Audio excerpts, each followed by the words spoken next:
So my Yeah. good friend Charity Dawn. Hey Charity, how's it going, babe? I love you. May I She's just say, for just a moment, it Charity Dawn, great name. Great is. name, Charity Dawn. No notes on the name. Fantastic. For a great Continue. lady.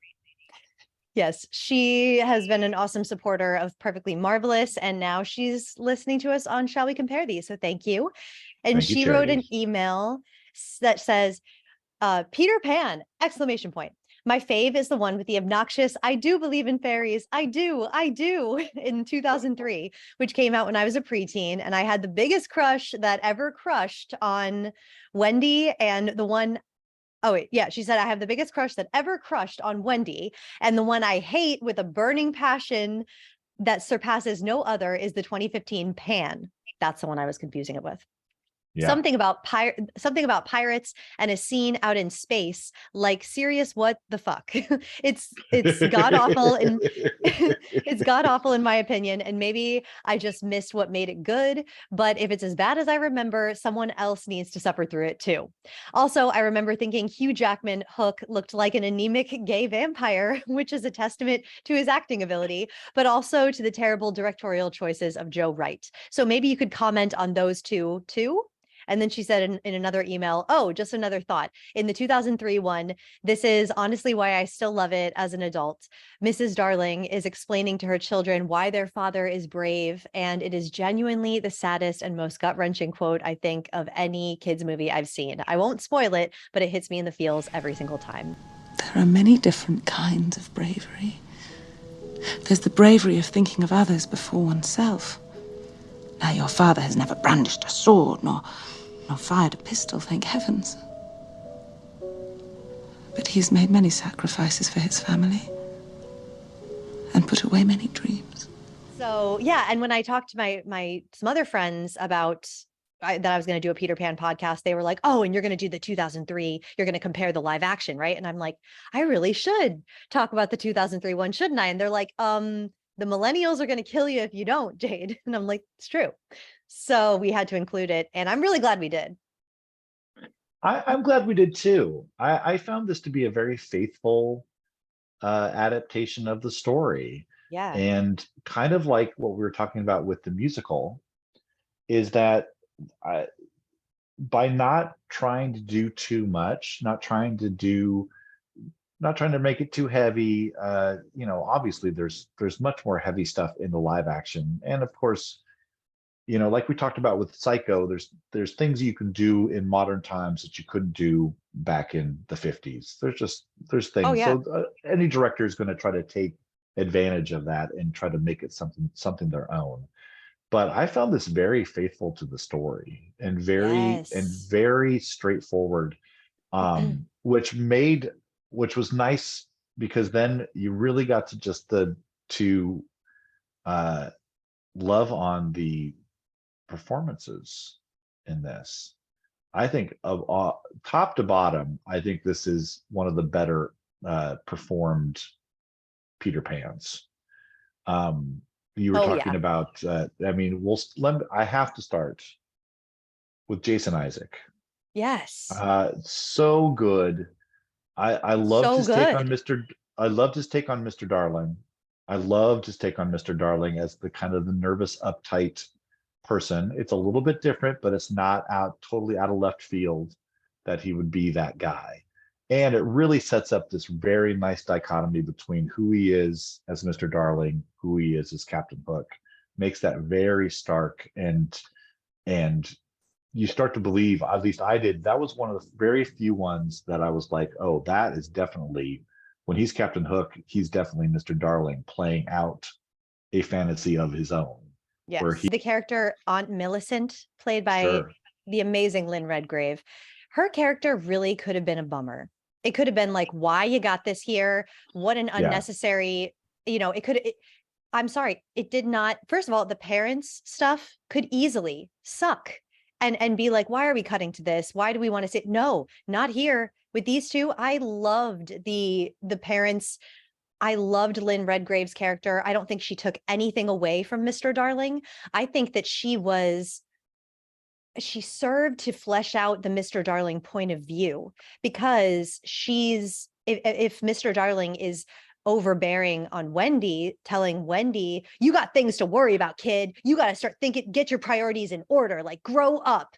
You got Aunt Millicent doing the same thing on top of him. So it really Right. serves to, like you were saying, the full circle, you know, the where things begin, they end again. Like behind every bully, there's a bigger bully, you know, like Right. hurt people, right? Like, so you can always have compassion when you look at why someone is being such a meanie, you know. And so her character is pressuring the father, and it really builds up the idea of Wendy and her father's animosity toward each other, Mhm. because it's like I just feel like this film is doing such a good job at justifying the character's behavior, justifying why Yes. Wendy runs away, justifying why she Yes. wants to go to Neverland, you know, and Right. justifying why the father feels so bad, making the end make more sense when he finally comes around and grows a heart like the Grinch, you know. It's Right. just Right. everything feels Right. so justified. And I think it's because we Yeah. spend so much time in London before we get to Neverland. I loved the amount of time we spent with the family and getting to know them as characters in the real world first. Right. At the beginning of these stories, do you prefer a version where the kids have heard of Peter Pan, or do you prefer a version where the Mm, kids have not heard of Peter Pan? I like this version where it's a new thought to these kids that they could go to this place with this young immortal and go have the adventures, where the other ones are very much like, well, my mom told me about Peter Pan, or right. I've read about Peter Pan, or it's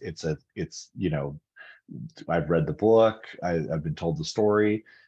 It really gives this one a little bit more weight because they are going into the unknown in this Yeah. one. Yeah. So, when she's standing on the edge of that window, that shot of her and Peter Pan standing on the edge of that window, that's the first moment where I felt like, oh, you got to take that step. I felt like I was on that ride again. It's like, is it 2 feet down? Is it 20 feet down? Am I going to survive this? They're taking on. They don't know Peter Pan can make them fly. They're Yeah. taking this. They're taking this guy by his word that I can make you fly. Yeah. Yeah. I really enjoyed that uncertainty that's in that moment. Um, Yeah. I think it it, speaks to the bigger themes of childhood, and what is to grow up is to jump into the great unknown, you know, to go off and go to school and leave the nest, you know. And so it's kind of like a little mini, it's like serving to speaking to that greater metaphor of like growing up is scary in that way. And this film really does such a great job of putting you in that youthful position and getting you to see through the kids' eyes into this world of something that's so exciting because they don't know what it could lead to, you know. exactly. And how often does that happen to us as adults? Like we know everything, you know, we know exactly how this is going to go. You were so jaded, you know. Yes. But Oh yeah, I we loved know I loved everything. that. Yeah, I love that Yeah. about this film, that magical quality of Yeah. the unknown. I'm gonna read some of my notes here. Um, oh, this tinker might be too much. And I have her name somewhere, that's unless you have it right there at your fingertips. Oh, Ludivine Sagnier. Yeah. Okay, Yeah. so okay. Yeah. I I went mean, through so many. yeah. I can't, it's like hard for me to decide how I feel about this Tinkerbell, because this is the thing. She is an incredible actor. She's Mhm. incredible at physical comedy. And they describe her in a behind the scenes like featurette about this film on YouTube. They describe her as the female Charlie Chaplin. And I think that is bang on the nose correct. She Oh, is that's giving me interesting. Charlie Chaplin. Yes. Do I like this for Tinkerbell? I don't want to be a curmudgeon, stick in the mud. It's not that I, as an actor, especially, I appreciate what she is doing, but just felt a little too much for me. It did. Yeah, That was my first yeah. note too. I'm like, why are we being so over the top hokey though? Like this, it's just a little sticky, cartoony. And the thing about it that bothered me the most, that I think that she could have been over the top, really extreme Charlie Chaplin reactions and this crazy physical comedy. I think that all could have played if it didn't seem so obvious that she was alone with a green screen behind her doing all of this stuff to no one. I really never got the sense that she was reacting to another person ever. Well, that is the tragedy of all these Yes. actresses that have to play. I mean, Yes. I mean, the musical does it right. Make it a beam of light. Make it a ball of light. Thank Yeah, you. yeah. Thank Don't you. don't It's don't kind of don't don't it's and subject. I feel like such a lame-o curmudgeon, like, I don't like my Tinkerbell being too over the top. Stop having too much fun, Tinkerbell. Because no, like this is the thing. If you're asking me to choose a live action Tinkerbell, I guess I would probably have to say this one, but it's just a bummer that it's so difficult to create Tinkerbell and have her played as a human and make it at all believable that she is actually talking to another human. Because I Yeah. never, in any of these films, I never believe it. It's very Though difficult. I have to slip into the movie Hook for just a moment, Yeah, let's do it. and just talk about this great scene in Hook where Julia Roberts. I mean, how Julia Roberts Lord, was like on top of the world in this, and I don't know why she chose to do this. But I there's a scene where she has to she like flies into like a dollhouse. And so then yeah, Robin Williams' Peter Pan is like talking to her in this side of the dollhouse. And then she is little bug. yeah, and then she is standing. What I took from that is like, oh, good, she didn't have to go to a green screen today. They just sent a camera over to her house. She's like, give me one cameraman and a boom. I'll put the outfit on. I'm going to do this in my living room, and I'll be standing up, and there'll be no green screen. And it's like it doesn't look like a dollhouse. It doesn't. The proportions are just like I'm just standing in somebody's living room. It made me laugh so hard Yeah, because you just know same. that Julia Roberts was just like, I'm over this thankless role. It is a Never, thankless role never too. again. Some of the things that I really like they added to the story. I love the idea that Neverland goes into deep freeze when Peter Pan's not there. I thought Yes. that was brilliant. Yep. That it's just like when it gets to, and then all of a sudden, and I started to think about the poor mermaids because I Oh my mean, God. if that ocean's frozen over, you're probably, I mean, maybe your lagoon is spared that. I mean, this becomes the question of like how much of this Neverland is Peter Pan, and how much of it does exist when he's not there. Obviously, it still exists, but everybody's just kind of waiting for this guy to come back. And then Yeah. when it, The fact that yeah, Neverland became winter when Peter was sad, when he had left, and then he brought the spring with him. It made the whole plot make sense in the end when the pirates think he's dead, when he's so sad because he's afraid Tinkerbell is about to die. yeah. And it makes that moment have more of a bang to it when it starts to snow. You're giving me like visual, I'm getting sensations. That's something I Right. found about this film, is that it transported me there and I felt like I was in that world. I was never distant from it. I was right up close to it. Like this film has like a warm glow to it that Yes, I felt yes. like I could feel that warmth coming off the screen. Like I was Yeah. in Neverland, and I And forgot that it's I was watching a movie, except when I was yeah, watching Tinkerbell. She yeah. would kill the mood. Well, But and yeah. he creates a Neverland, whereas the 2023 version, I think it's Ireland or it's Scotland or it's one of those, it's some British Isle there. And Yes. then the Spielberg version, the Neverland looks so cheap and chintzy. It looks like something that Well, you built in the backyard. I But actually think that it was less chintzy than the 2003. When you really look close at the 2003 remake, it's kind of plasticky. It is. They were on pretty so low budge, but Yeah. how much does that say about it that it didn't matter. It didn't take me out of it. I was like, oh yeah, that's a prop. So the fuck what? Look how they're using that prop. Look at Right. the feeling I'm getting because these actors were committing to the bit. I mean, as Yeah. hard as Tinkerbell went, like these actors are going hard. And I Yeah. fully believed that even though they were picking up something plastic, they felt like it was real.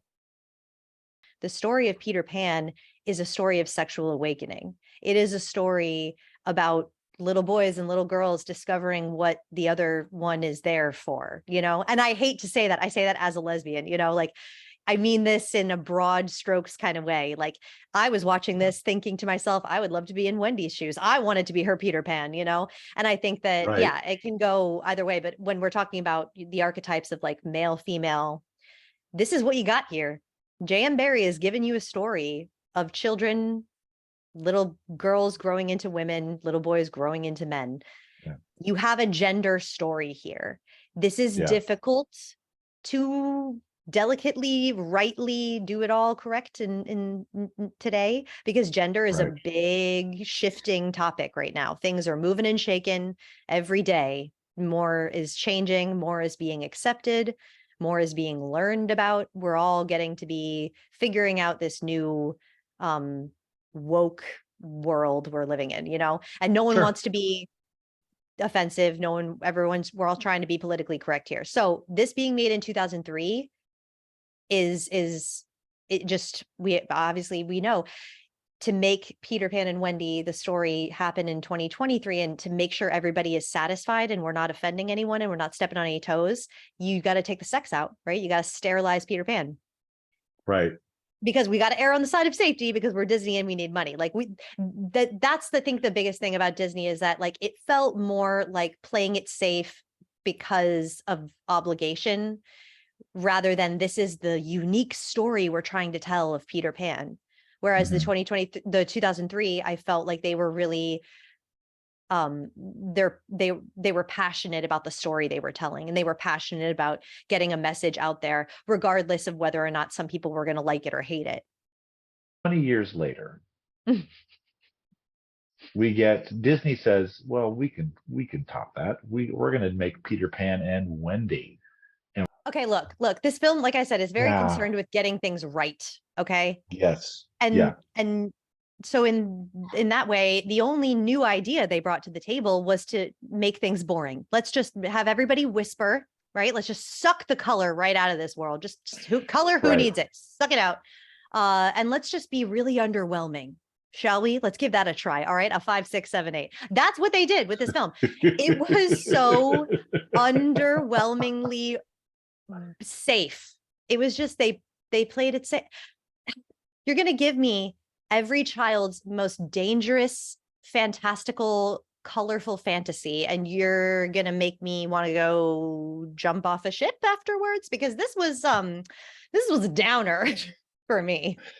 Well, I mean, we could talk about a lot of things in this one. The thing that's going to bug me more than anything else is the dreaded backstory of how Hook becomes Hook. Don't want it, don't need it, didn't ask for it, didn't wonder about it. Didn't wonder about it. Yeah, the whole well, he was a lost boy at one point, and then Peter, I mean, let's say Peter's even more of a dick. He's like sending him off, banishing him, and then he comes back, and at some point, his best friend Peter Pan cuts off his hand, and then they're battling for the rest of the. I mean, and I'm look, sorry, you want me to believe that Alexander Maloney, this Peter Pan, is that two-faced liar kind of guy who cuts off someone's hand? You're trying to, what are you asking me to believe here? You're really asking me to suspend some disbelief. And in a fairy story, right? You'd think I'd be able to, but no, and this is the thing, anything that I say about Peter Pan in this version, Alexander Maloney, I feel so bad for this kid right now because no one's liking his performance. Like very few people have said good things about his performance. He was miscast, and whoever cast him whoever okayed this really needs to be held accountable here. And I hope he has like safety in place to keep him from the internet, because seriously, he's getting eviscerated in the reviews, you know, like it's sad. And he wasn't ready to carry a film as Peter Pan. I am baffled by who okayed this, and they should be very, very much punished. Yeah, and he's not served by a really top-notch script. And Nope. again, that whole backstory stuff really puts him in a, and they start that backstory pretty early in the movie. About 28 minutes in, you're already starting to get this idea that Hook and Peter Pan have this weird, broken friendship storyline. Yeah. Which, look, guys, if you're writing stuff, backstory needs to be simple. It needs to be, and if you're doing something that's based on something else, that backstory better be believable as hell. Otherwise, get rid of it. If he wants to play that, like we're talking about Jude Law now, if you want to make that your personal backstory, as actors will do that. They'll make their own backstory for something, and then they'll bring it to you in their acting, but you won't hear about it. It's for backstage. Yeah. It's for your own, it's in your notebook. It's what you're working on, when you're rehearsing on your own. But you don't tell anybody. You don't tell anybody you got that in your pocket. You don't. That is your backstory for you. If Jude Yeah. Law wanted that to be his backstory, great. Play it. Play that used to be a lost boy. But I don't want that. I don't need to know that, and I don't want to know that. As I was reading the book again, I never once thought to myself, I wonder how Hook got this way. No. Yeah. Whoever told directors, whoever told David, what's his name? David Lowery. David Lowery. Whoever told David Lowery that anyone cared about why Hook is the way he is, you lied to this man. No one actually cares. Right. I think that it's way more interesting about Peter's backstory. How did he manage to escape his pram at 7 days old and get to Neverland? Right. Show me that, please. Like, no version has done that before. This whole Hook, Peter animosity, this is the thing. Subtlety, less is more. And when you're banging it on the head so hard, you're taking all the nuance out of the original story. Obviously, this is a story about parenthood. Obviously, this is a story about dealing with the fact that adults are going to put you down, and they're going to be overbearing. And how can you as a child rise up out of that? How can you grow up and be a father and do it differently than how your father did it? Like, these are the broad topics at play in Peter Pan. When you just put it so obviously out there and discuss that Hook had a mommy too, and he missed his mommy, and that's the reason he got kicked out of Neverland. I mean, it's laughable almost. It's silly. Well, and it makes Peter Pan the villain. Right. Peter Pan's the villain, because not only did he kick him out, then when he came back, then he cut off his hand and doesn't seem to be that sorry about it. And the apology at the end is such like a non-apology. It's like, I'm sorry I was a bad friend to you. And it's like, oh, okay. Even and Peter and Hook doesn't want it, and I don't blame him. Right. You're putting him up against one of the better Wendy's, because I thought Ever Anderson is great. I thought she carried this film. Yeah. Carried it. The scenes that she was in really, and that focused on her, really came to life. And I mean, what didn't focus on her? This is Wendy's story for sure. Yeah. Again, this movie could just be called Wendy. Mm-hmm. And I probably would have been just fine with that. She has an exuberance to. There was a film called Wendy. Yeah. I didn't see it. The exuberance that she had for all of her motives seem to be very believable. She's playing every moment like I would think the Wendy in this movie would play. I mean, they give her some clunkers, like when she sees that there's girls in the Lost Boys, and she's like, but you're girls, and they're like, so, and she's like, well, I guess that's okay. And it's like, okay, I guess it really doesn't matter. I guess, yeah, we're having to lampshade that for some reason because we want everybody to know that we've diversified the Lost Boys, which I have no problem with diversifying the Lost Boys, but you don't have to tell me. Well, Just and also, have yes, them. yes, Yeah, just have them. just have You're them. taking the words out of my mouth. Just let them Yeah, be just have girls. them. And the fact that they comment on it is what kills it, because this Yeah, is what it is. If they're identifying as girls and you're calling them Lost Boys, what is the message we're sending? That girls shouldn't be proud to be called girls? Or I mean, if you would make them, if you wanted to go non-binary with these kids, then go there, make a choice. Like you were saying, right. have a meeting. Yeah, What's yeah, the message? Because yeah, 2003, they had a meeting. It was a yeah, tight project. Everyone was in the same world. We knew the film we were making here. And it gave me, I mean, a lot of colors, but it gave them to me strong. And yeah. with this, with 2023, it was muddy. It was all over the place. Not to mention it had pacing issues. I was falling asleep. You could drive a truck through the pause that Jude Law does between words. I was literally, every time Captain Yeah, Hook spoke, I would grab my phone instinctually because my mind just went bored, could be doing other things. Oh, things are needing my attention. Like at yeah. no point, it was a struggle to pay attention to this film. It was very boring. Yeah, there's a Mhm. line that he says at one point where Wendy asks him why they fight, and he says, because he's a pirate and I'm Peter Pan. I don't need to know anything else. Yeah. I don't need to know anything else. This is still at the heart a children's story. Mhm. He's Peter Pan, he's Captain Hook, they're enemies, the end. That's all I need to know. Don't confuse it. Speaking of the script, there's a line that Captain Hook says. He says, "Show me a child who truly knows the difference between right and wrong, and I'll show you a man who can't remember why it mattered in the first place." Can you explain Oh, this line to me? I I like can't. I can't either. And I think it's because it sounds like it means something. And actually, guys, when you analyze this line, it doesn't mean anything. It That is is nonsensical. that is a screenwriter going type, type, type, type, type. I'm wondering if And Chat GPT wrote that. Like because it no, sounds like a platitude. It sounds like something that for the ages, something epic that you could say, but it means nothing. Jack shit. I'm going to tell you right now, the screenwriter wrote that line, hit saved that doc, and then leaned back in his chair and was like, "Ah, Yep. I did it. I did And it." the way that Jude Law sells it too, like, show me a child who really knows the difference. I'm like, oh my God, dude, just because you're saying it in like a whispery, intense way. And why are we whispering in this film? I was just screaming at why is everyone Yeah, whispering? Pirates, arg, matey, like that, you're whispering. But then the background pirates, let me tell you, the background actors, they were having fun. I was yeah. looking at them.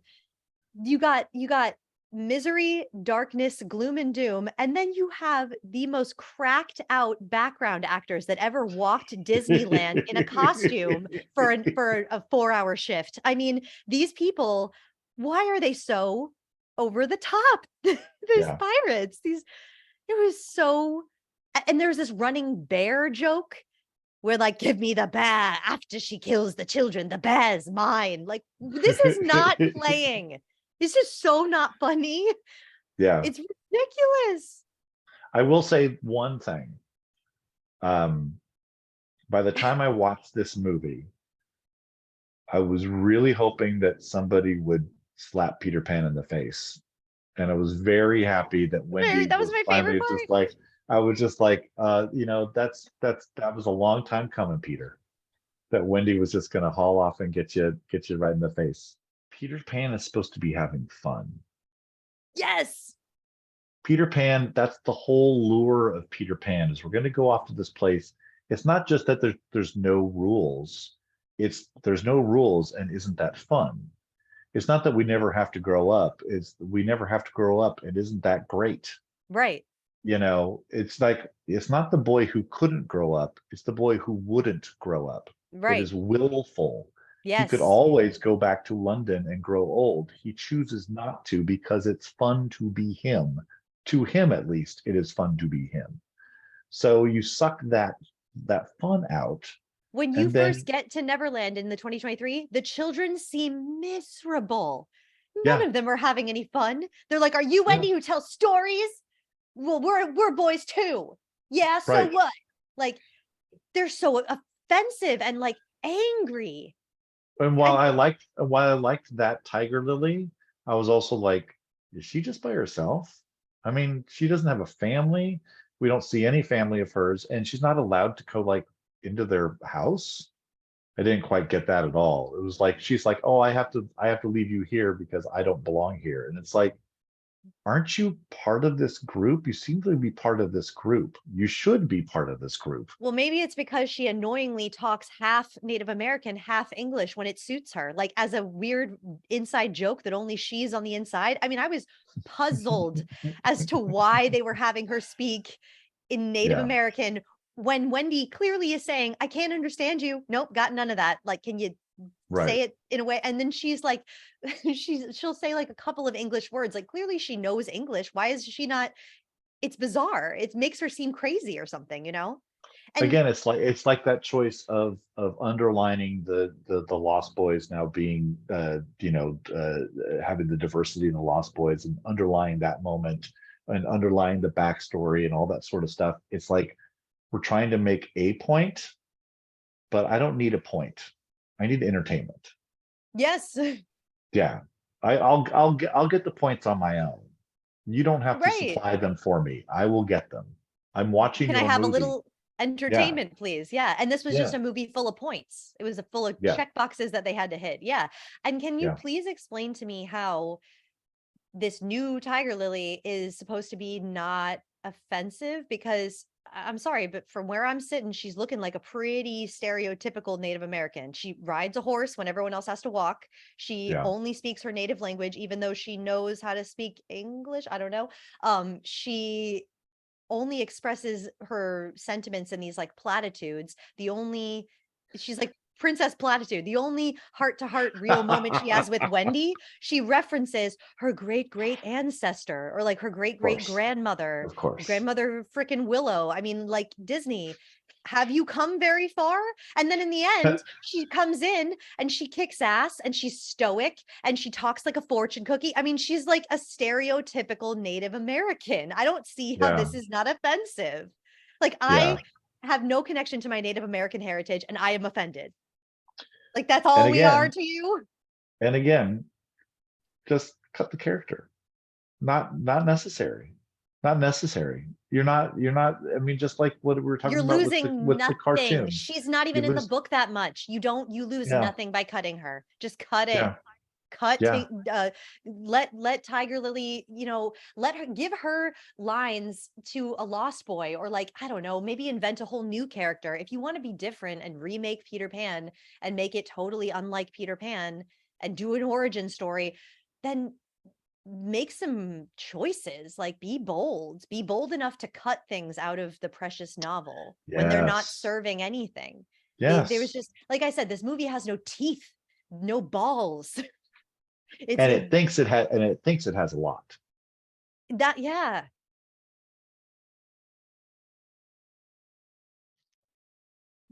We've saved Hook for the last because Hook is definitely the outlier here. It is a sequel of sorts.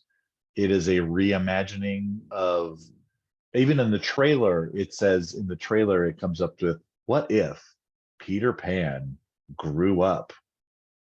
So we get to learn what happens when Peter Pan grows up. He becomes a busy businessman. In Angry fact, businessman. his name may have been Busy Businessman in the movie. I don't remember. Um, he's oh my God. This is such a 90s like, or really at the edge of the 80s kind of movie where it's like he cares more about his cell phone and his fax machine than he does about his Yeah, yeah. kids. Yeah. Uh, I may just have to read my notes. This one says, oh no, so Spielbergian. Yeah. Like Chekhov's gun. Like Mhm. you got the gun in the first act, it's got to be Oh in the yeah. third act. This is Spielbergian's everything. This is Spielberg's everything. Everything that gets introduced first has to come back later. And it's like, we don't need to be handheld like that. Which was my big problem with the 2003. Every time they went just a little too on the nose, which wasn't 2023. no, 2003. The only problems I had with the Oh, script in okay. 2003, aside from, Tinkerbell being tragically shown and written the way that she was, my only problem was when the script went just a little bit into cheese, just a little on the nose. I'm like, you didn't need to actually spell it out though. I get it. I get Yeah. it. Even the kids got it. Like no one needed that. That's her hidden kiss. Just so you know. Like, yeah. Okay. All right, I'm going to try to start positive here because there are some things that I liked about this movie. Um, Maggie Smith elevates everything. Always You can't does. really go on with Maggie Smith. In old age Um, makeup, which is so yeah, funny yeah, because there's yeah, this joke in Hollywood that Maggie Smith never ages. And at first I was like, oh my God, she looks exactly the same, but she should look better in the 90s. And then I look closer and I'm like, that's some pretty damn good prosthetics. And yeah. then it was also funny because I was talking to my friends about this, and no one that I spoke to in like a group of 5 people, no one realized that she had prosthetics on. Everyone was like, Oh I always yeah, thought that was just really like she's in old age makeup. I'm like, yeah, she's got a whole fake face on. yeah. Whoever did the makeup in this film, excellent. Oh yeah. Oh yeah. That's all great. I mean, I'm anytime you can put Maggie Smith in a thing, I'm gonna watch that thing. She's fantastic. I also really liked Bob Hoskins as Smee. Oh yeah. Made me laugh so much. He kind of took it in another direction that I really liked. There was a quote from I think it was Dustin Hoffman who said that they decided to play the Hook and Smee like two old queens. And Yeah. there's Don't ever frighten me like that again. I'm sorry. Well, are you some kind of a sadist? I'm sorry. How's you feel now? I want to die. Oh, no. There's no adventure here. You call this no adventure? Death is the only great adventure I have left me. I don't know about, because you were barely born at this point, but That was for a people, one. yeah, for people in my generation, they're all about Rufio. Everybody's about Rufio. You mentioned Rufio and people will start cheering Rufio, Rufio. And I really liked Rufio. I liked Rufio quite a bit. Oh yes. Yeah, I Dante would Basco. love. Oh, actually, that'll come later when I tell you about my dream casting. Okay. Anyway. I don't think people like younger than me understand like how huge Julia Roberts was in this moment. She was like Taylor Swift. Everybody wanted Yeah. to know who she was Oh no. dating. Everybody wanted to know, all that sort of stuff. She was under a huge microscope at this point. And apparently she was having some relationship issues and some tabloid stuff. And I guess Spielberg wasn't very supportive. And like we were talking about before, it really looks like she just phones in every single scene. Yeah, that And was even the big scene, disappointment. yeah, yeah. I mean, but it's also just not very good casting. I mean, No, I he's horribly long. miscast. If I Yeah, could have cast anyone in this role in the 90s, it would have been, I think, Helena Bonham Carter in the 90s. Like she had just done Hamlet and she was about to do sure. Frankenstein. I just Yeah. feel like she has a quality that's ethereal. And it's before she was doing her Tim Burton thing where she can't pronounce her R's in any character that she is. I just don't know what that is about. I don't know who told her it was funny. She needs to stop. Please, Helena, if you're listening, please stop. We don't Yeah. need another character like that. But we will But take your Patreon subscription, we will Helena. take that. Please keep that up. Thank you, please and thank you. Yeah. Yeah. Yeah, no, You know who might have been a good Tinkerbell at this point? This is gonna be a weird one. Anne Heche. absolutely. Yeah. Bangarang. Yeah. Yeah. Oh, thank you. Bangarang. Oh, That never was want to good. hear the Nailed it. word again. Yeah, but no, I mean somebody that had, it's hard for a name actress to do something like that. And I think that's also the reason why the Peter Pans are almost always kind of these unknown actors, is that because it's such a thankless role, you're not going to get your top star of the day to go be Peter Pan, your top child star of the day. That it's a thankless role. I don't think it's thankless. I think Wendy's more thankless, traditionally, as the story is told. I think Tinkerbell's a little thankless as it's been retold. It's just Right. strange to me that like Tinkerbell was so huge in the cartoon and was such a thing and such a vibe, and like Oh every other yeah. iteration is interested in just erasing that completely, except the 2003, which again, they had their moment with Tinkerbell. They went that hard in that direction. And for me, it was a little bit of a miss. They went just as hard with, I do believe in fairies. They're like, we're going to give Right. you an over the top fairy. But like, Yeah. hey, at least they went there and at least it wasn't boring. At least it's a choice. Whereas, At least it's a yeah, choice. and it was enter fucking taining, and the kids will love it. And at the end of the day, that's all that matters. So it works. It's a win, But Yeah. with Julia Roberts, I was shocked at how little chemistry she had with Robin Williams. And I'm sure that they were actually acting together because Robin Williams is very famous for doing that. He's one of those kinds of actors that will stay on set and read when it's not his Right. coverage, which is rare. But he's a real actor. And yeah, Julia Roberts is one of my least favorite actresses in Hollywood, always has been. I just cannot. She had one good role, and that was Pretty Woman, and that's because she was playing herself. And that's where it Mm, ends. Like, Julia yeah. Roberts gives me nothing ever in anything. Very disappointing. I think that a lot of the stuff that they did around Tinkerbell especially was annoying. Like the costume bugged me. Just her it was like Julia Roberts was trying to be kid-like, but there's nothing that's Julia Roberts is a warm person, right? She has this like Midwestern accent. She's like, "Hey, I'm Julia Roberts," when she's really just being herself. She's very Right. like down home girl, And what Tinkerbell should be is a little sultry, a little sassy, and quick, quick, quick, quick, quick, quick, quick, quick, quick. And I'm sorry, like you're giving me slow energy as Julia Roberts. She can't Yeah. help it. It's her energy. Another thing to that energy point for me is Hook. Dustin Hoffman's energy, this brutish, clumsy heaviness that Dustin Hoffman naturally has. He's like a shorter guy. He's Sure. grounded. He's like a stout man. He's sturdy. There's something about Cyril Richards' Captain Hook that is effeminate, that Hmm. is that is that is light in Right. its the way he does that like that like little Right. laugh thing. It's yes, it's cartoonish and it's over the top, sure, but it's exactly what J.M. Barrie wrote in his book. He said that Hook had like a touch of the feminine, which gave him intuitions. And Mm, as he says it as any good pirate does, has a little touch of the feminine, And yeah. I just love that it paints such a picture in your mind. He doesn't describe what Hook looks like, but he says that. And that always stuck out to me as a pirate who is a fancy pirate. That's Hook. So you give me Yeah. Dustin Hoffman, and it's like he's doing good work here. Dustin Hoffman's always doing good work. He's never phoning it in. You can never say that about the man. He's trying. He's doing his darndest. I just think that like Julia Roberts energetically miscast. Yeah. Yeah. And you're pitting those actors against Robin Williams, who is nothing but a ball of energy Yeah. for most of this. Obviously he doesn't get to be that for a while. And his busy businessman was kind of a drag.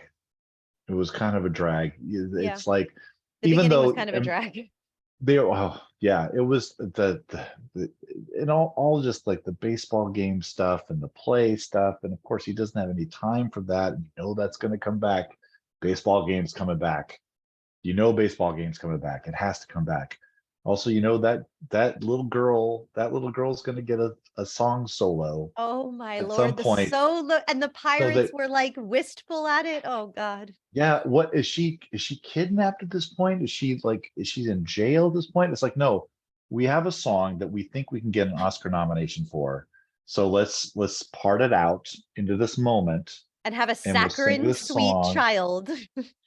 It's too sweet. I was getting Yeah, a toothache It was aching. I had to Yeah. go to the dentist. It was not fun. Yeah. Yeah, no, that moment Well, was very Spielbergy 90s. Very. and her saccharine performance matched all the Lost Boys. All the Lost Woo! Boys were just like, Woo! there's a shot near the end where Peter Pan saying goodbye. He's given the reins to Thudbutt, uh, Lord. and then he's about to go, and they do this shot by shot of each one of the Lost Boys' face as they're like beaming at Peter Pan, and Mm-hmm. it's like face, face, face, face, face, and every face is doing the exact same thing. They're all going Yeah, because these like kids are that. just thinking, when am I going to get my juice box? Is it lunchtime? Like you could just see it in these actors. They were like not having Yeah, fun on this set. You can tell. yeah. You can tell. It has that other problem, which is I never wondered what happened to Peter Pan when he grew up. That was never a question in my mind. Yeah, no, That me was never neither. something that I never wanted to know, because it didn't matter. Because it didn't matter at all. And it's like he doesn't come back for Wendy. He comes back for Wendy's, is it her daughter? Is it her Her granddaughter? granddaughter. Her granddaughter, yeah. I Moira. mean, it's like Because then Jane and was the daughter, and then Moira, I right. guess, And then so granddaughter. then we don't even know where Jane is at this point. So Jane probably it's like, she yeah, flew the she's coop. yeah. But like you come back for the granddaughter, and it's like, why are you making that decision now? None of it made sense. None of it was earned as like, oh, this is the time that you got to settle down and become a human and become Well, somebody who this goes is what I couldn't buy about it. I couldn't buy this narrative. I was like, take me there. Sure. Take me on this journey of, all right, fine. I'll go with you. Where's Peter end up when he gets older? The thing that I couldn't buy is that he chose to stay with Moira just because she was so beautiful and amazing and because of reasons. Like it just never gave a reason. It just said yeah, he took one look at yeah, Moira and that was it. He knew he had to grow up. I'm like, but yeah, why though? Like he's Peter Pan by definition. He does not grow up, and all it took was right. looking at a girl. Like I guess when you know, right? Like when it's the right I one, it's just guess. soulmate, bam. I But guess it's but just I it's was just weird that expecting it Maggie to, Smith's not the right one. It's just weird that yeah. original Wendy wasn't the right one, but the And granddaughter is. I'm sorry, but that never ceases to disturb me. And it even did as a kid. I remember thinking, so wait, so she's still in love with him then, and her Mhm. granddaughter's married to him. Yeah, yeah, That's weird. And then it came back around yeah. again when they were in the cave, and Peter was like remembering, and he was picking up these objects that were like, oh, and now I remember I'm Peter Pan. And he just goes, Wendy. And I was like, who's 85 right now? Like, and remember is she's your 85, dude. and Like, is your grandmother-in-law. yeah. And Yeah, but then you think like, but then how much older is Peter actually? Because Peter's like this ancient being, right? Who's just in the yeah, body of a child. So then that's kind of yeah. creepy. And it's just this movie made me think about age things too much. My brain didn't Right. need to have that thought experiment. No. It's Peter Pan's like every other fairy tale, which is that if you start to really dive into the fairy tale, you're gonna have questions that are like Yeah. a little disturbing. So There'll the be best thing to plot do, holes or but the best thing to do is kind of like the musical, is to like just breeze past that stuff and just enjoy the ride. yeah. You know, it's like when you do that, you're all those little nitpicky things that might be a little weird, like the ending of the musical where it goes to the afterthought ending and he runs off with Jane and takes her. It's like if you buy into the musical, it's kind of a heartwarming, sort of bittersweet moment. If you think about it too much, it's super creepy. Mm. So what Hook does, and I think it's probably because we're introduced to Peter Pan as an adult, that even him telling that story, it's like it's a little creepy that you're going after the granddaughter. It's like we're now very aware that you're not a 12-year-old boy. We're Right. now very aware that you are not even a 40-year-old man. We are now very aware that you are Dracula and you are picking up your new victim.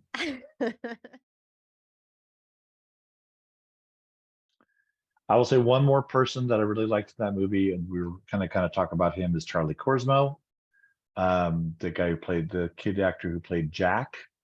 I've always liked to see him in Yes. things. I always like Yes. to see him in things. He has very original line deliveries. I remember him from What About Bob? And I think he's also in Can't Hardly Wait.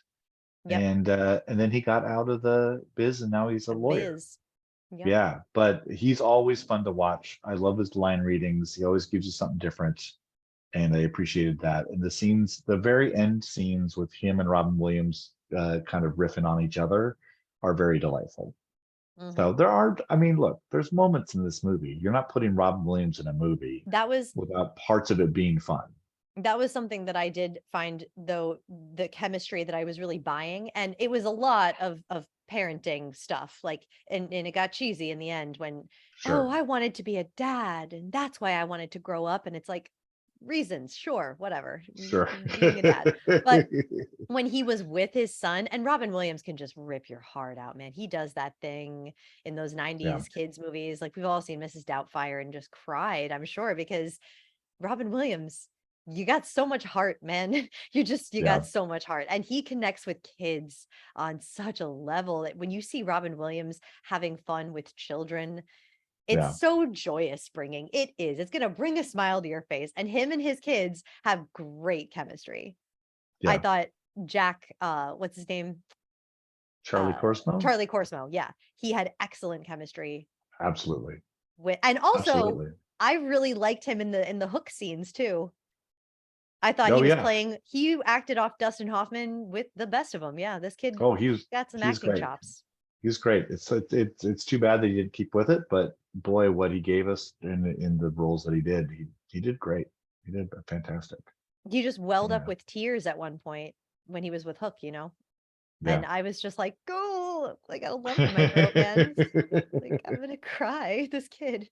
Yeah, you rarely see that in child actors, especially today. I don't know why. I Yeah. always feel that whenever I see, child actors have to attempt something crazy, ridiculous, like crying on cue, and it always falls flat for me lately. I can't think of like another one. Ever Anderson was a really great surprise, but again, she's like so much older that she seems very mature. She read Yeah. as like 19 to me, she's like 15, I Yeah. think, but she reads a lot older. We're building our dream cast, everybody. And you should do this at home, and we would love for you to send it in to us. We want to know um, your dream cast. You got to pick. The rules are you have to pick actors from these 5 movies. So you can't go out in left field and pick somebody else. Um, I'm going to give you first choice here. Who's your Hook? Who do you think is my Hook? You've got to tell me. I don't think I could ever pick another Hook ever in life except my Cyril Richard. I'm sorry. He is Hook. He is Hook. Yeah. Yeah. He's Hook come to life. Jumped right off the book, right out of the book. I had a feeling you were going to pick him, and I am going to go Jason Isaac, Peter Pan 03. I And I'm mean, not mad at it. I'm not mad at no, it. you Because can't. You can't be. if Cyril Richard wasn't so close to my little heart, and if I did not Right. love this man so incredibly much, it would be Jason Isaacs hands down, because the man is killing it. And like, I wish that 2 people could win. I really do. But alas, Yeah. there can only be one Hook. It's got to be But you my know Cyril. what? You know what? They both just won because we both got him. Yeah. All right, you're Peter Pan. Gonna choose Jeremy Sumpter I think that's because fair. I feel that he nails the balance of lovable and a mischievous little shit that you just want to punch. And he's not always pretty boying, even though he was totally a pretty boy at this time. And he totally could have been. There's just like these little facial expressions that he does where like he wrinkles his nose in such a way that he just looks like a little shit, Yeah. and he's not Mr. Perfect, and he's not like he's just trying to be a little naughty, Yeah. I believe it in him. Cool. I'm going Mary Martin. I'm going Mary Martin. Yeah, close second. Yeah. Just because I think she captures what I want Peter Pan to be. She Yeah. captures the innocence, the little bit of rudeness, the little bit of stuck-upness, but not over the top. And Man, God, now I uh, kind of want to change my answer because I yeah, really yeah. do. I struggled not to Well, choose her. I well, really do. well, you can't. So let's move on. Give me your Wendy. Oh man. Ever Anderson killed it. She really did. But the story that I prefer to tell is Wendy as a little girl who's, yeah, she has to grow up, but not right now and not tomorrow and not the week Mhm. after either. That's my Wendy in my heart. I just don't think that she's in the true story of Peter Pan. I don't think that playing her older makes, I think it's an interesting choice. I'm still waiting to read the script about that one that is interesting, because there isn't one so far. Right. But I think that if you were to write that older Wendy character, you could make me like it, but I haven't seen a version do it yet. And in my head canon, yeah, Wendy is a little girl who is thinking about growing up, I think a little too soon. And she's like worrying about it a little needlessly. She's getting a little like when you get like a cold and you think you're dying, she has like a little argument with her parents and they say grow up and then she's like I have to do it now, right now, and it's like I don't think I'm ready, and at the end of the day, no, Wendy, you're not ready. And I totally bought all of that in Rachel Hurdwood. Great. I chose Ever Anderson. Um, Interesting. I think I didn't really think about, and maybe just because I'm so much older, that I didn't bother, the age difference didn't bother me. I just really appreciated her shouldering that movie Yeah. and taking it home. Because Yeah. if she wasn't there, I don't know what I would have been watching at that point. And I think besides that, I think she's great. I think she's, her age notwithstanding, I think she pulls off that role really, really nicely. And she was very fun to watch. Um, do you have I would have liked a lot to see her with Jeremy Sumpter, a lot. I'm actually really that liking would that cast that idea. So now yeah, I kind of yeah. want to, now I might kind of want to change my Wendy. Oh man. It's hard for Well, you me to can't. choose. Yeah, You can't. because I see them together, Rachel Hurdwood and Jeremy Sumpter, and I see that movie and it just works so well, that chemistry. That I I'm a- didn't even talk about it, but like that fairy dance thing that they do and when they insert right, that right. scene where she just it calls him deficient and everything, like I didn't talk about how much that hit home. These Yeah, actors were killing it. Jeremy Sumpter didn't nail it all the time, but he nailed it there then. yeah, He went they had chemistry. It's because she brought it out of him, I think. The actors were right together. So no, yeah, I'll keep my Wendy. I'll keep yeah. it. Keep your Wendy. Keep your Keep Wendy. my Wendy.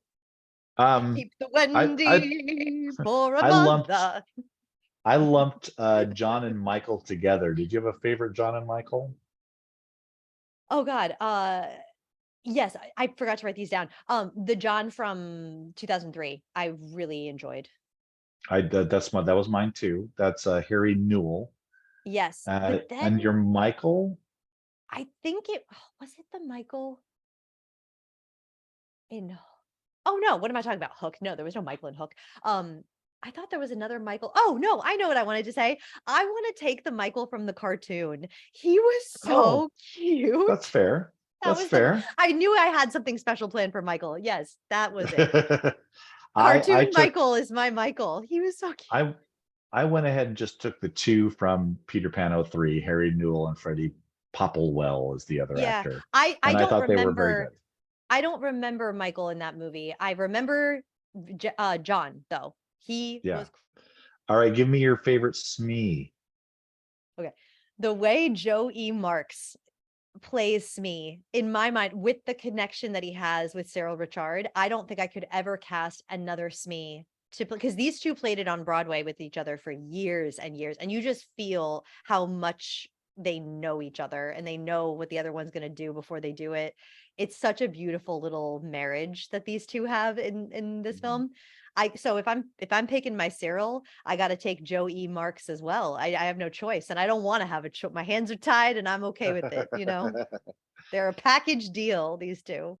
I'm going Bob Hoskins from Hook. I think, I don't blame you. yeah, Good I one. think it's just a fun performance of a character that's supposed to be fun. Let's go Tinkerbell. Yeah. If I'm just going like to pick a performance and put it in a movie that's already existing, I mean, I'll have to take the cartoon. It's iconic. Tinkerbell is like Yeah, probably for me like the best part of the cartoon.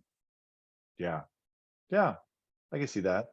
I'm gonna go with Ball of Light from the I knew musical. you were gonna say that, and I don't blame you because yeah, yeah. It's just, I mean, again, thankless role. Um, Ball of light. and it's really hard. And really, there's something kind of magical just about the Ball of Light.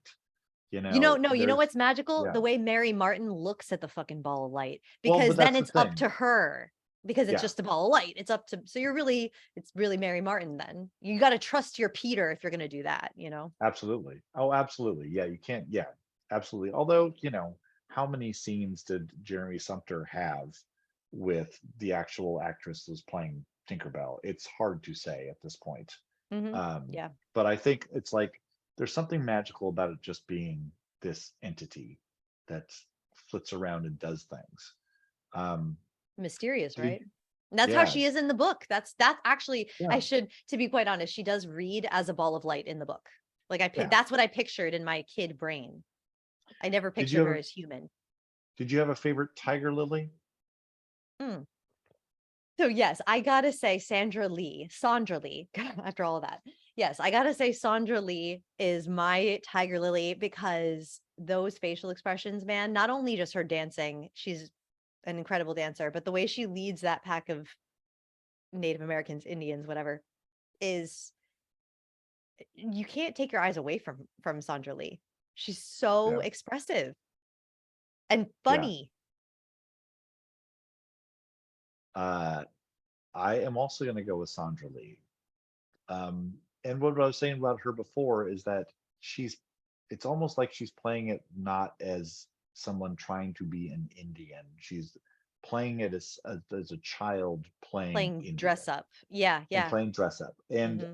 I think if you're going to keep that storyline in, and Hook kind of gets rid of that storyline altogether, I think there's like a brief mention of killing Indians, and it's like there and gone. Uh, We and that's massacre Indians, kill little boys, and cater to Captain Hook.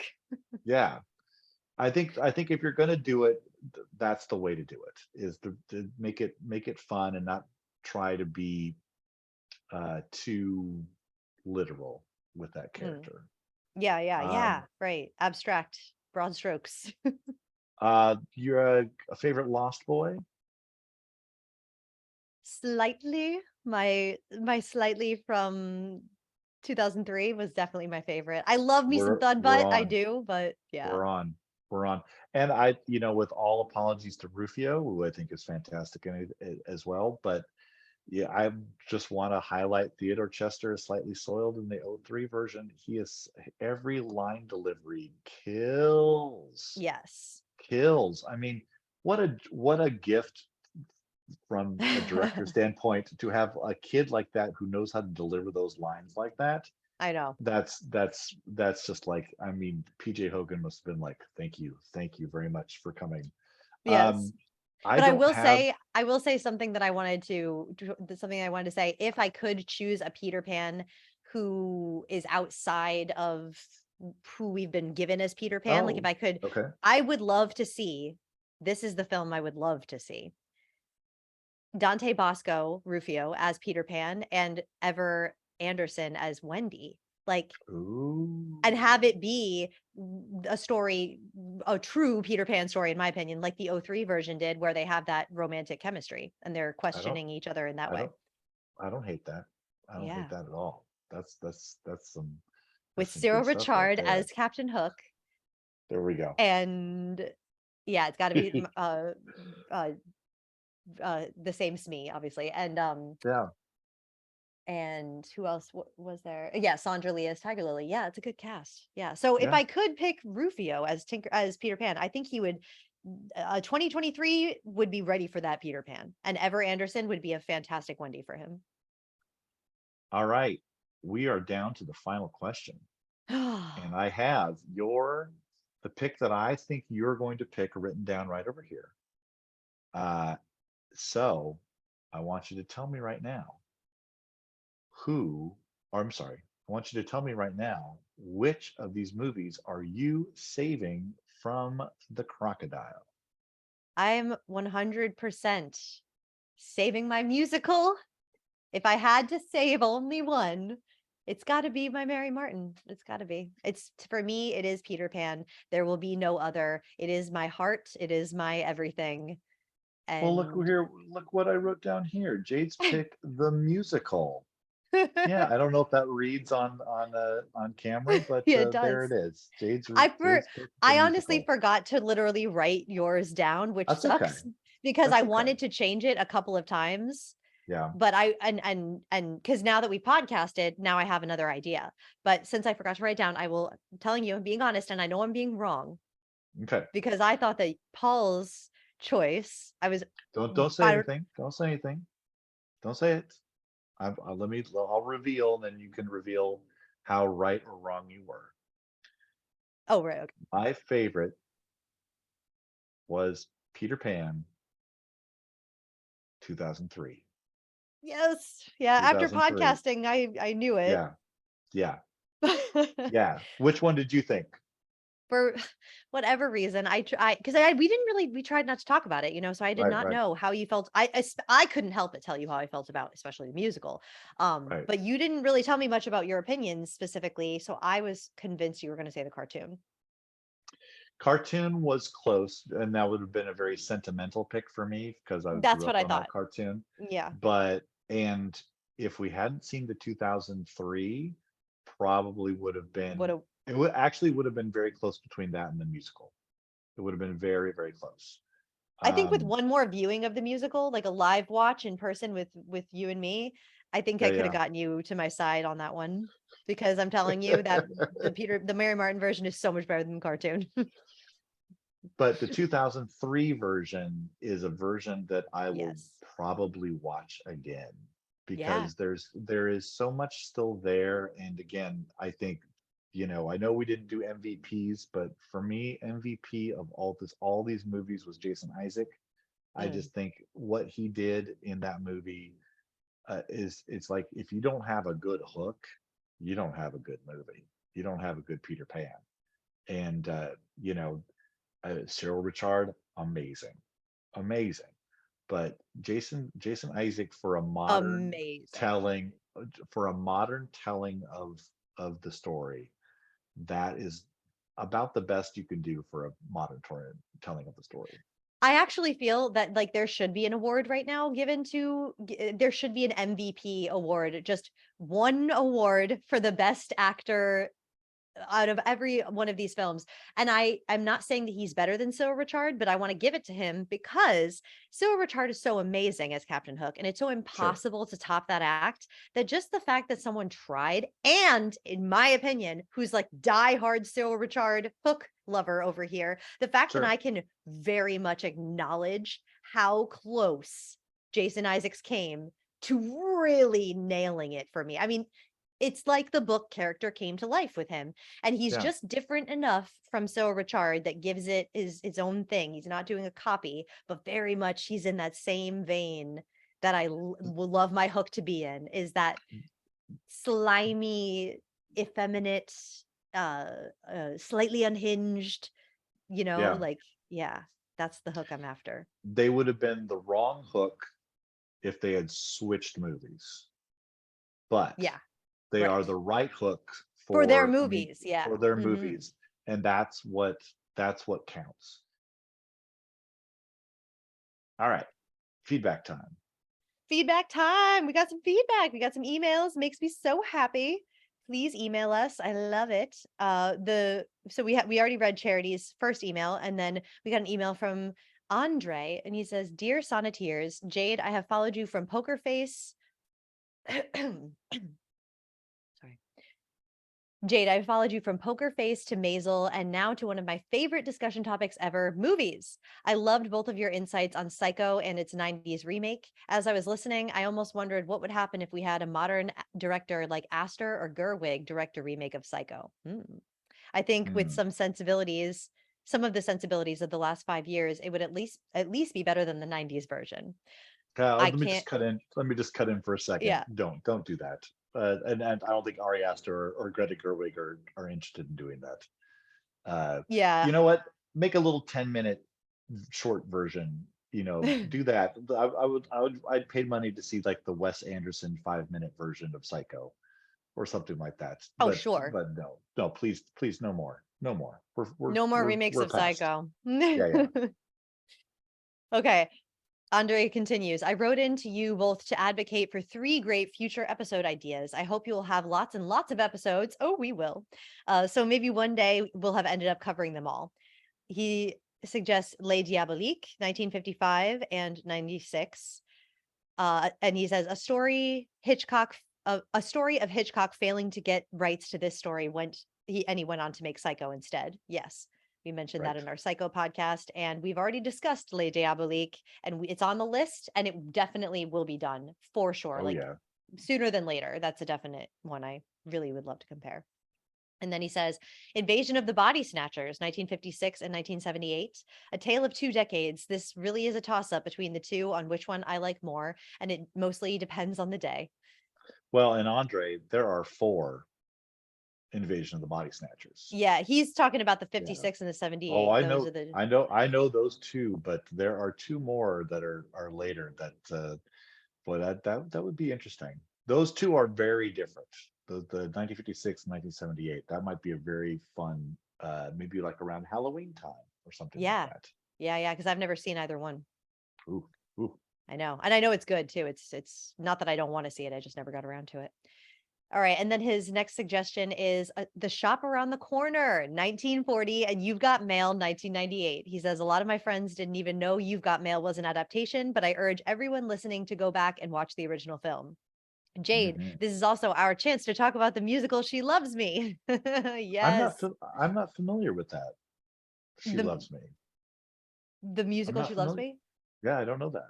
Oh yeah, I don't know it either. I was going to look it up because I know that there's a connection to she I mean I know that there's a connection to it, but like I don't know what it is. But because I know it's a musical, it's something that I know I would love, and people have said to me, "Oh, you gotta listen to this." So yeah.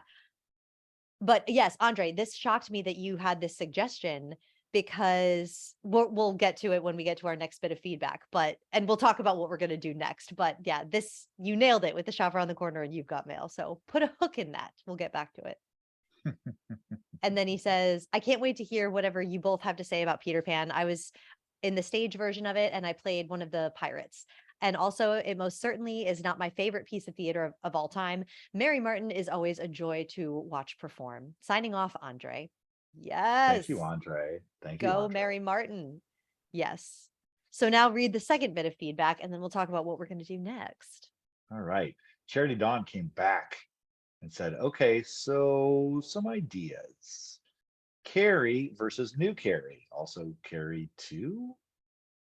I'm a die-hard constant reader. And Carrie was my first King movie at the age of like 11 or 12. Oh, don't judge my mother's parenting. Well, too late.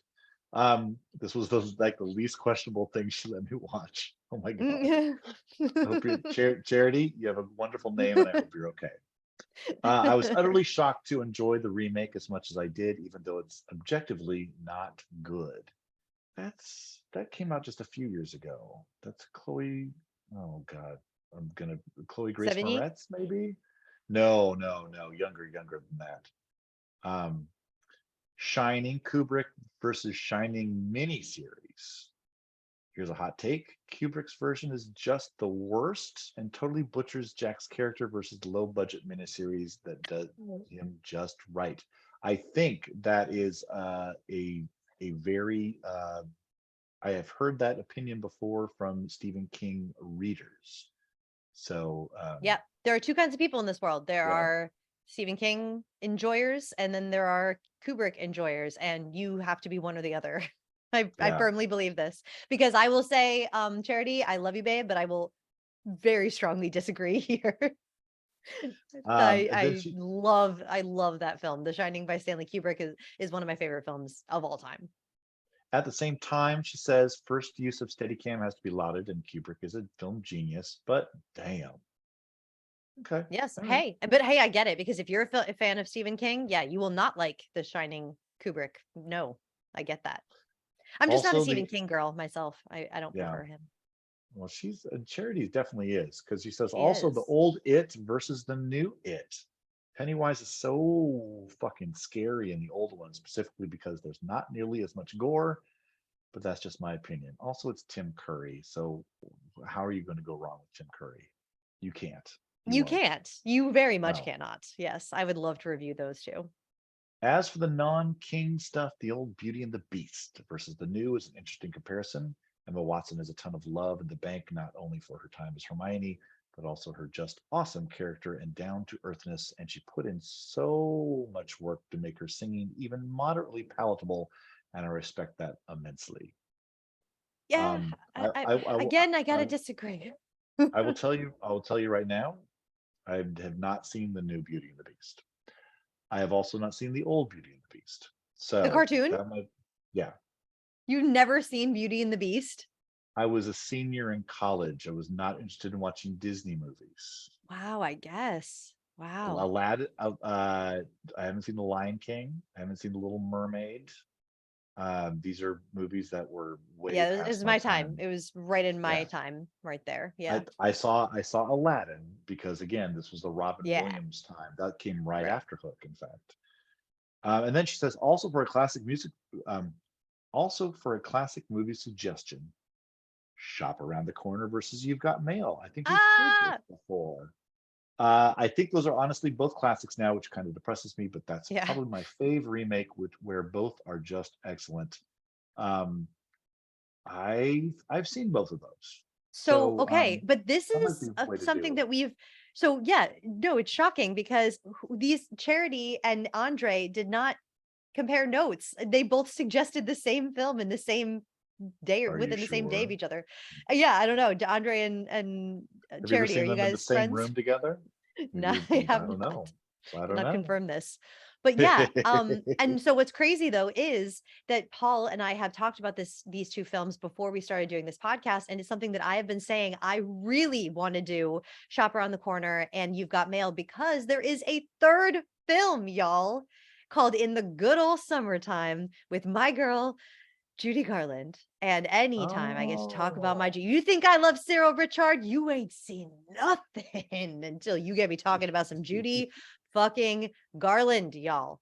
So I feel that these two films need to be, well, our next one is planned. It's going to be Little Shop of Horrors, and our one after that, we've decided, well, we'll tell you what it's going to be yeah. in a moment, but I think the one after needs to be Nail It Down, Shop Around the I'm down. Corner, In the I'm Good down Old with that. Summertime, and You've Got Mail, because two That's people that's a suggested it. The only that's a two joy. people who wrote to us both That's suggested the same fantastic. film.